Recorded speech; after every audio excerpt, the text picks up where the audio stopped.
nous. Nous, musulmans, on pense que, nous, en islam, on dit que nous. Mais au fait, depuis quand les musulmans sont un pour pouvoir dire nous?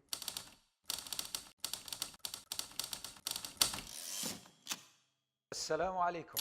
T'as jamais remarqué que quand tu pointes quelqu'un de l'index, comme ça, il y a un doigt dans sa direction et trois dans la tienne. Et toi, t'es de quelle école? Non, parce que si c'est vrai que t'es pas responsable de la tête que t'as, en revanche, t'es responsable de la tronche que tu tires.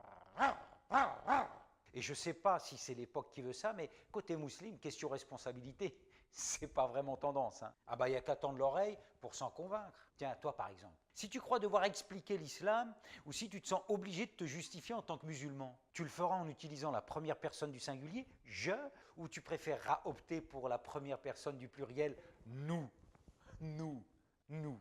Nous, musulmans, on pense que, nous, en islam, on dit que, nous. Oh, je vais te dire, à la limite première, la planque idéale. Mais au fait, depuis quand les musulmans sont un pour pouvoir dire nous? Bah, prends le ramadan. T'es d'accord que le ramadan, il n'y a pas. Tous les musulmans, ils sont unanimes. Le ramadan, c'est le ramadan. Et pourtant, t'as vu le chantier? Pas foutu de se mettre d'accord pour commencer en même temps. Jamais. Et malgré ça, nous, les musulmans, et je, où que c'est qui se cache? Je a disparu, moi a été évincé. Et tu sais pourquoi et comment?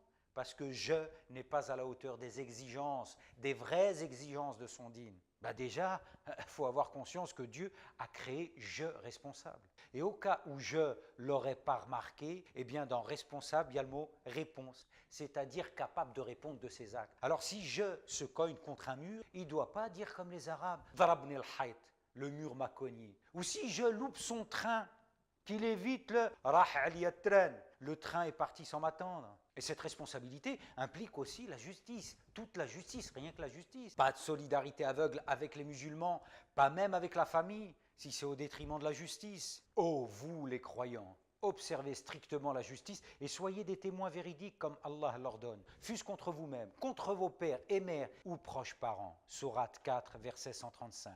Je dois également éviter de faire appel à la cinquième dimension pour expliquer les tuiles qui lui arrivent. Satan, le mauvais œil, la sorcellerie, le complot, mais pas crédible. Surtout si au programme, je a prévu un jour de rencontrer son Seigneur et Maître, qui se pointe surtout pas avec ce genre d'argument, hein. Pas cool du tout. Hein. La taziru waziratun wizra ukhra. Nul ne portera le fardeau responsabilité d'autrui. Sourate 6, verset 164. Bref, moi, ce que je en dis, c'est que tu es adepte d'une religion dont tu n'es pas proprio, mais qui engage ta responsabilité devant les hommes. Et moi, en te disant ça, je ne suis qu'un musulman, mais un musulman qui te veut du bien.